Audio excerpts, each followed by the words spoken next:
to Political Empire, your day after source for all of your primary election news. I'm your host, Kim Pierceall with the Press Enterprise and PE.com, and I'm joined today with Dan Bernstein, our regular columnist here at the Press Enterprise. Dan, thanks so much for being here today. Yeah, it's nice very early. It is early. We got our beauty sleep, though. I think we're ready to go, yeah. And Dan was a trooper. He was here late last night, one of our final guests on the show, as we were trying to tally as many numbers as we could from the Registrar of Voters. And today we've got a definite updated count for who was winning in most of those races. And as we expected, there were some circumstances where two Democrats will be vying for the general election seat. And we also had some perhaps surprises in where people were ranked for some of the local races. And Dan, let's start right off with one of the most interesting ones for our local citizenry here in Riverside, the Riverside mayor's race. Right. So it looked like Rusty Bailey edged out Ed Atkinson with 32.3% of the vote. Ed Atkinson came in second with 27.17%, and they're going to be the two who are going to November for the runoff. Was it a surprise that Rusty came out on top? I think probably it's hard to say what the surprise was, or if there was one, because I don't think there was a lot of polling done. There was more conventional wisdom that maybe Ed would be number one and Rusty number two. But Rusty worked awfully hard. Campaigned, I guess, knocked on 10,000 doors. He had a big organization. People who I've talked to during this campaign they volunteer. Well, I like Rusty Bailey. He's a hometown boy. His family has deep roots in Riverside, goes back a long way. And so I think that, and he's the youth candidate, the youth and vigor. Right. Young man. Ed is more established. Ed has a track record on the council, a track record as an engineer, a surveyor. I think that looking ahead, it will be interesting to see where they join on issues. Up until now, I think Rusty's been kind of a feel-good candidate. He hasn't offered that much in substance, but people seem to like him. Ed has a pretty detailed program, what he wants to get done. Whether voters care about that, who knows? Also, Ed has, I wouldn't call it baggage, but he does have a kind of he got a lot done on the council. He had a pretty close alliance with Frank Schiavone, a city councilman who was somewhat controversial and defeated. And so whether that emerges as an issue in the November election, who knows? And one other thing, these two men beat two incumbent councilmen, and there's an incumbent mayor out there. So who will they endorse? That's another sort of X factor. Are they going to be able to enrich their voting pool with endorsements from the other candidates? And on that note, too, you mentioned that there were incumbent councilmen who would run. Mike Gardner came in third, and I think he was followed by Andy Melendrez, who was also a councilman.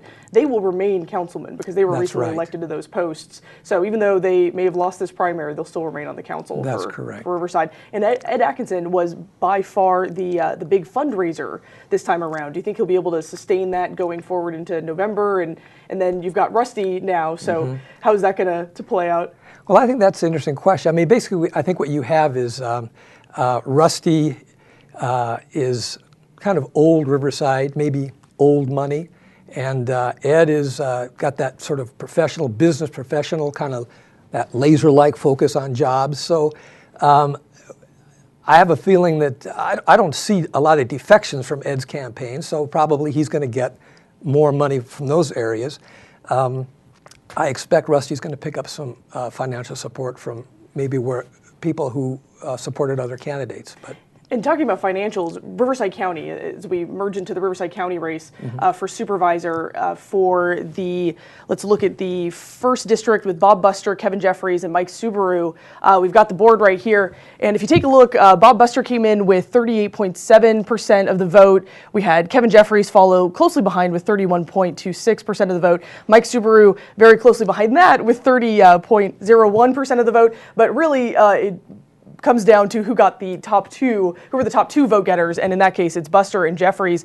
What was interesting is Mike Subaru raised quite a bit of money from the law enforcement unions and was attacking specifically Bob Buster on his anti-union behavior, perhaps.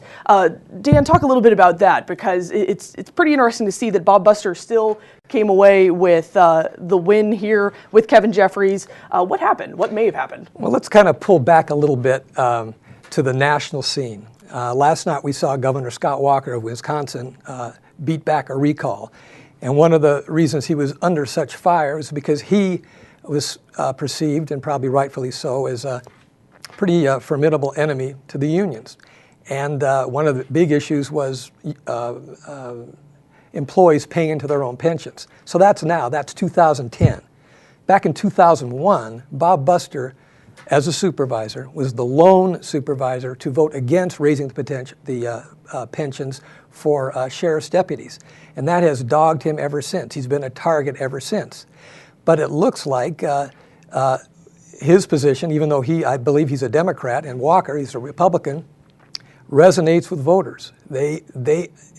Overall, this was kind of a bad night for unions, not only for Subaru and Wisconsin, but also in the judicial races where you had the DA's union targeting a couple of incumbent judges, and it looks like those bids fell short too. It was a close race and one, but it was, in the end, seems to have fallen short. And let's take a look at how close exactly that was. We've got on the board here the Riverside County judge race. We had our incumbent judge, Craig Reamer, and the challenger, John Henry. So like Dan was mentioning, John Henry was supported by the DA's union, and he had about 48.7% of the vote. Craig Reamer, though, came out with 51.2%.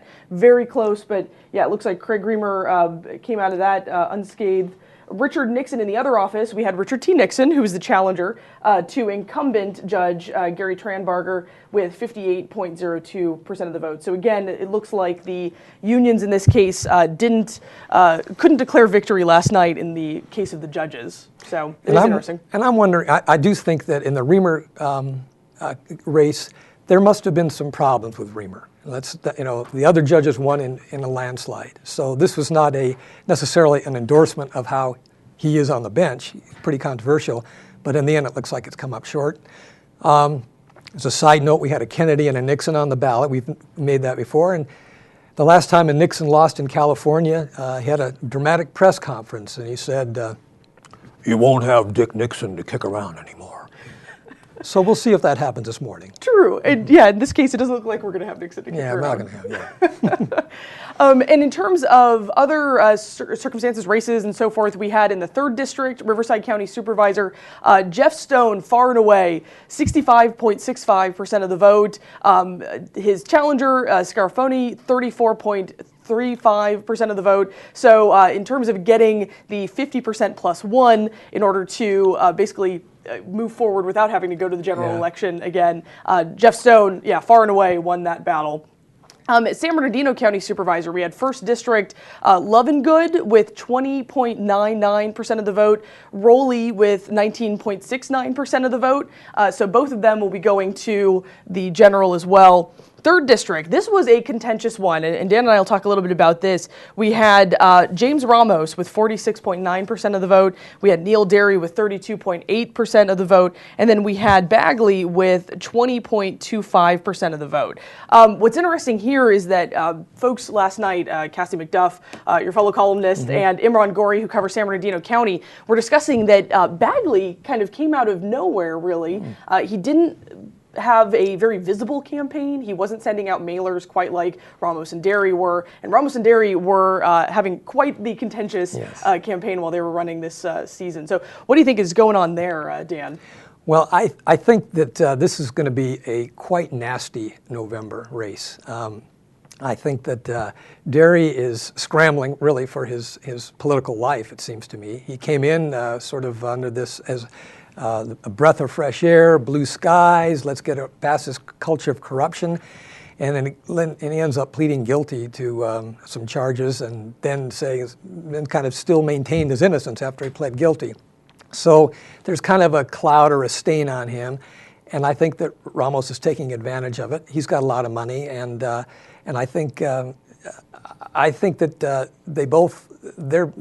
they don't appear to like each other very much, and I think that's going to bear out in November. True, and if folks were getting a lot of mailers during the primary, they're going to get tons during the general election, and they're going to see tons of signs as well. And what you're referring to was Neil Derry had pled guilty to 2 misdemeanor counts for campaign finance issues during the prior election cycle, and so that certainly became an issue during this election cycle. We'll take a look, too, at Measure M, and Dan was mentioning earlier that in terms of the measures on education issues, it looks like both of those passed. So folks who are out there voting are supporting spending, in this case, Measure M, $125 million on a bond to improve the school district there in Harupa Valley. So it came by with a yes vote, 51.6% of the vote. The no's were 48.3%, so still close. And what was interesting on here is that quite a few of the contractors who may benefit from those $125 million worth of bonds for construction improvements to the Harupa Valley schools, they were certainly supporting this bond measure. And Dan, you were talking about the Alvord school bond, correct? Yeah, well, I think the Valverde school bond and the Harupa school bond, it's kind of interesting. I think voters, when you look at how they look at things, I think they're very discerning. You know, they may not like big government and big spending, but when it comes to their local schools, even in tough times, they seem to know that there's a problem that ought to be fixed, and they're willing to pay for it.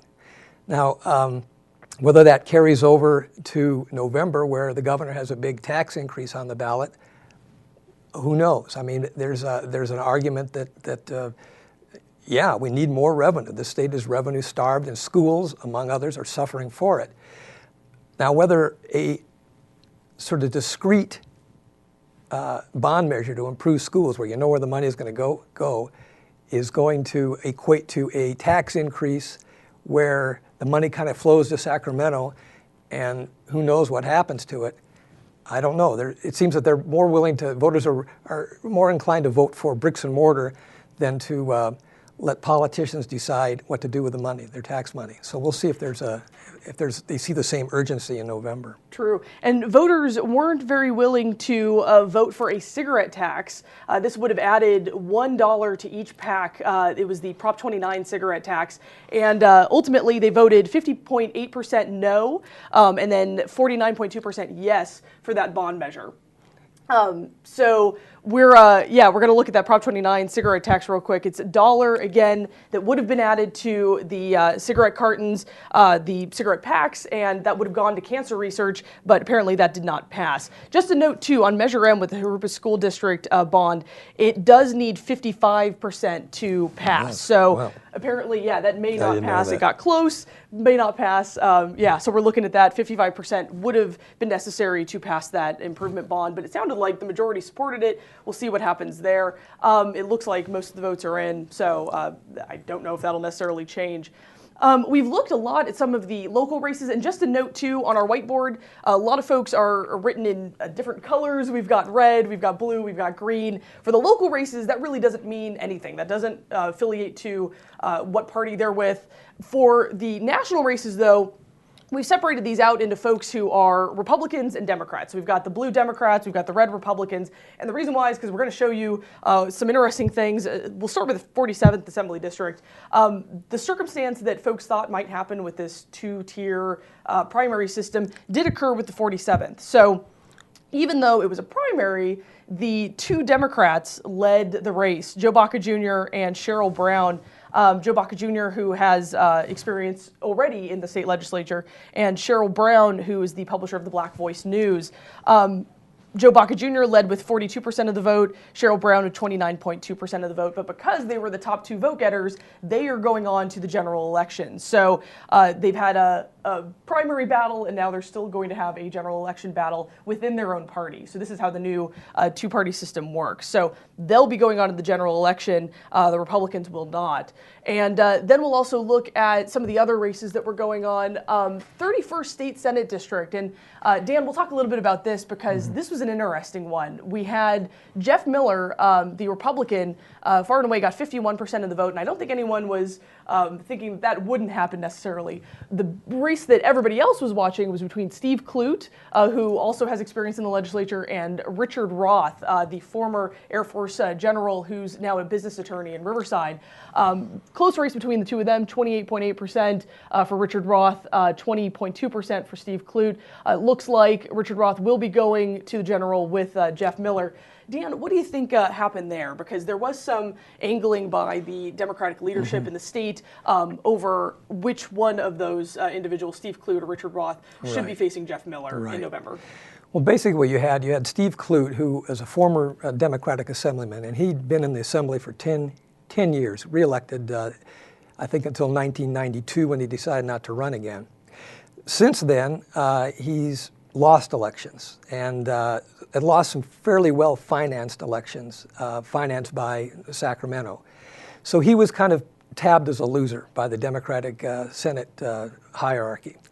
Enter Richard Roth, a Democrat who, does not a, I guess you wouldn't call him a yellow dog Democrat. And he has the military pedigree, the military, former Air Force general, right? Yeah, the husband of the Riverside Chamber of Commerce, Cindy Roth, a head of the Monday Morning Group, I believe, who's contributed to Republican candidates. So he was sort of seen as, by some, as not a real Democrat. So but then you had the Democratic Senate kind of putting their money on him. They didn't want to back Clute again because he didn't do well, even though he was well financed. Clute, though, because he was probably rightfully seen as the weaker candidate, began to pick up some support. But the support didn't seem to come from Democrats, it seemed to come from Republicans, Republican PACs, who really wanted Clute to win because he would have a rougher time beating Jeff Miller in November. And that was, no one's ever come out and said this, but if you read the fine reporting from Jim Miller, our Sacramento correspondent, identifying who these PACs are, it just makes sense that this is what was afoot. And it didn't work. So now it looks like Miller's going to get the opponent he didn't want, Richard Roth, and we'll just have to see what happens. A lot was at stake, I should add, from the Democrat point of view, and probably the Republican point of view when you think about it, because the Democrats only needed a couple of more seats to basically literally two for two-thirds majority. Yeah, veto-proof majority in the Senate, so they could do whatever they wanted, and Republicans wouldn't have a prayer to stop them. So it's still a high-stakes election in November. True. And speaking of Miller and also some of the PAC fundraising, we'll go to the 31st Congressional District race. We had Gary Miller with 26.7% of the vote, and we had Bob Dutton with 24.9% of the vote. Pete Aguilar, who was the Democrat in this field, did not make the top two. So these two folks will be going on to the general election. What was interesting is this is a brand new district. Gary Miller was labeled as kind of a carpetbagger because he wasn't necessarily from the area, was new to Rancho Cucamonga. Bob Dutton, obviously familiar to folks in the state legislature realm, and he will now be vying for that U.S. House seat. It was interesting this year, Dan, because there were so many folks, new incumbents into some of these new congressional districts. So even though Gary Miller, obviously familiar because he's an incumbent in the House right now, was running in a brand new district. So so it's kind just of moved in, right? Just moved into Rancho Cucamonga. Welcome, welcome, Mr. Miller, Congressman. So it'll be Gary Miller, Bob Dutton in November. The 35th Congressional District, again, one of those situations where, it's going to be Democrat and Democrat. We're going to take a look at those votes. Came in, this is Joe Baca Sr., by the way, 44.9% of the vote for the 35th Congressional District. Gloria Negrete-McLeod, 36.4%. Both of those folks will be going to the general in November. Not a big surprise, 35th is heavily Democratic, so that was somewhat bound to happen. And then 41st Congressional District, we've got Mark Takano with 36.3% and Tavaloni with 44.9%. And so both of them will be vying for the general election seat. 42nd Congressional District, Ken Calvert walked away with 51% of the vote. And actually, let's go back to the 41st Congressional District for a little while. Dan, tell us a little bit about that, because this is an interesting race with Mr. Tavaloni and Mr. Takano. Yeah, Mark Takano ran for Congress back in the 90s a couple of times against Ken Calvert. He nearly beat him in 1992. And then in a really nasty campaign in 1994 that got very personal, a bunch of very personal attacks, he lost. He lost fairly big, and then he kind of stopped running for Congress, and Ken Calvert got his sea legs, and he is on the board somewhere. You'll see that Ken Calvert is now very safely ensconced in Congress, very safe district. Takano had the opportunity now to kind of rev up another congressional campaign because of redistricting, and he did. And he's in what we call a Democrat-leaning district in Moreno Valley, Riverside, and Corona, that area. And he's running against John Tavallone, who is a longtime Riverside County supervisor, a former city councilman, a member of the big Tavallone clan. And it's an interesting race because at least in this first go-around, Tavallone pulled more votes in a Democratic-leaning district. And Tavallone claims that he'll be able to work across the aisle and forge compromise, and he's that kind of bridge builder. And Takano attacks Tavallone because of the right-wing House agenda. And so I think voters are going to have a clear choice, even though they might like one of these gentlemen personally. What's going to happen when they get to Washington? Are they going to be sort of chained to whatever the majority wants or the minority wants them to do and not have a voice? Or are they really going to be independent? And when you look at the strength of the Tea Party in Wisconsin again, it's kind of questionable whether a freshman congressman in either party will be allowed to have his head, or will have their head. Can I get back to these races where you're going to have Democrat versus Democrat and Republican versus Republican? This is interesting because it will be interesting to see how they're going to structure their campaigns. Well, and like Ben Goad, our Washington, D.C. correspondent last night, and both Jim Miller as well had discussed, it's chaotic. Mm-hmm. And I think no one really knows what they're going to do, and especially when they were leading up to the primaries, kind of like, okay, we'll wait and see. But you're right, yeah, what are they going to do going through to November? This is the first time that this has really happened where they're going to be head-to-head with their own party. Do they know how to campaign for Republican votes, or do they know how to campaign for Democratic votes? Or are they going to just kind of stay in that rut and campaign for their base and let the other party that they don't represent kind of hang out there? They have nowhere to go. What are they going to do? Stay home, or what are they going to do? They're stuck with one of these candidates. So I think the system was designed so that an all Democrat November or an all Republican November, candidates would have to reach out and appeal to people they're not used to talking to. So we'll see. Well, I think it's a very interesting question. Is this going to be as the architects envision, or is this going to backfire? No, that's a good point. And I don't think we really touched on a few of the state races. We'll run through those real quick as to where folks stand. We talked about the 31st State Senate District. So we got Richard Roth, who's going to be facing off with Jeff Miller. The 33rd Assembly District, Tim Donnelly walked away with 51.7% of the vote. What was interesting there is that he had been ensconced in a bit of a scandal when he claims that he inadvertently packed a loaded handgun in his carry-on, took it through Ontario International Airport, and there was some interesting circumstances there, and I think that was brought up during the election, but he's still going forward. His conservative credentials were challenged during this election. Again, the 33rd is a very conservative district up in the mountains. 47th Assembly District, we have, again, Joe Baca Jr. and Cheryl Brown, who are going to be facing off in November. The 52nd Assembly District, we have Norma Torres, going up against Coble, and that's 41.9% of the vote that Norma Torres received, and then 37% of the vote for Coble. Looking at the 60th Assembly District, we had Perez with 32.4% of the vote and Linder with 28% of the vote. 61st Assembly District, we've got Medina with 44.2% and Bill Beatty with 35% of the vote. Bill Beatty is a councilman in Moreno Valley. 67th Assembly District, we have Melendez with 23.3% of the vote and Paul with 28% of the vote. What was interesting here is that both of them brought up their driving records, or their opponents' driving records, that is. And so that got pretty nasty between the two of them, bringing up some of these past occurrences that had occurred on the roads, speeding, driving under the influence, and so forth. So they'll be facing off in November.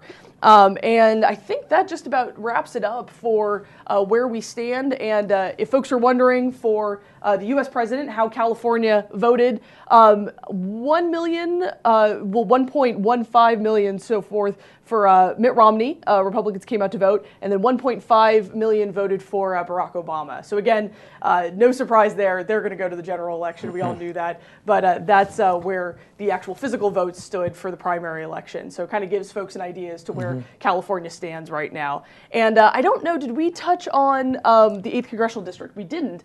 This is looking really close because we've got Cook with 15.5% of the vote, and this was a field that was huge. It had tons of people running in it. Brad Mitzelfelt, who is a San Bernardino County supervisor, was vying for this seat. This is the high desert seat.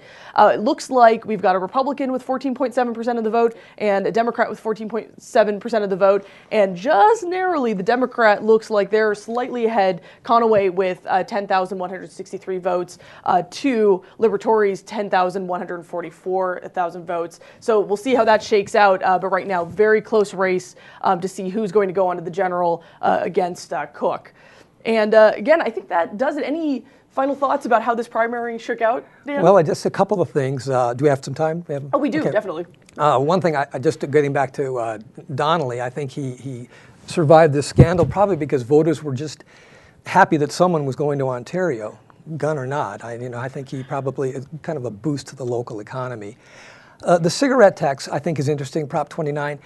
I don't think that, cancer is not a losing issue, but I do think that this is another one of those measures that you dedicate a certain tax to a certain cause, and it ties up the budget. It gums up the budget, and it's this budgeting by ballot box that has gotten us into quite a mess. And so I think that was a pretty powerful argument not to adopt it, and I think statewide it's gone down pretty much.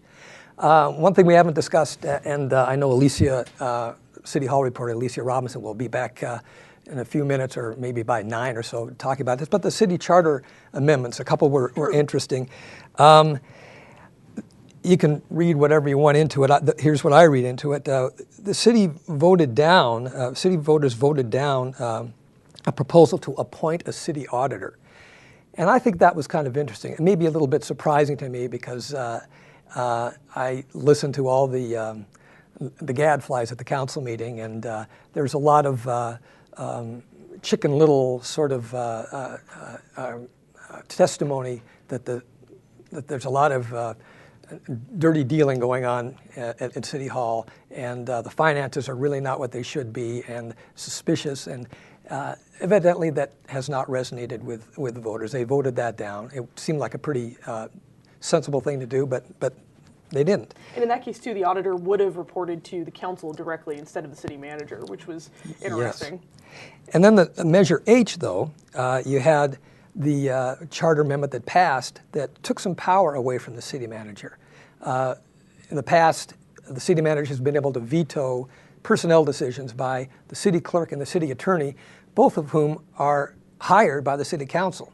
So even though they hire them and work for them, they're hired by the council and work for the council. The city manager's out here saying, no, you can't do that. No, can't hire that person. They took that away, and my reading on that this is maybe a legacy of city manager Brad Hudson. This has never really been an issue before that I know of, but he was a pretty heavy-handed guy to the point of snooping in employees' email, and I think this might have been a slap at him. And there were 7 charter amendments total, and really only 2 passed. It was the city manager hiring and firing power, and then one that had non-substantive changes, essentially. But there was a proposal to have a sustainability commission, I believe, and that didn't pass. Like you mentioned, the city auditor didn't pass. So it was interesting to see what did and didn't. And also, I think this is a banner day for newspapers, because one of the measures that failed, Measure J, would have allowed bids for public works projects to be done electronically. Now, how about that? Thank you, voters. Thank you. Keep that newsprint alive. Well, Dan, thanks so much for joining me this morning, early this morning, especially since you were here last night with me. We're going to be having more updates at 9 a.m. We're going to be talking to some of our reporters who were out and about yesterday who have all of the insight and analysis about what some of these races mean and what we're going to be looking forward to come November. But thanks so much for joining us this morning, and we'll see you again at 9 a.m.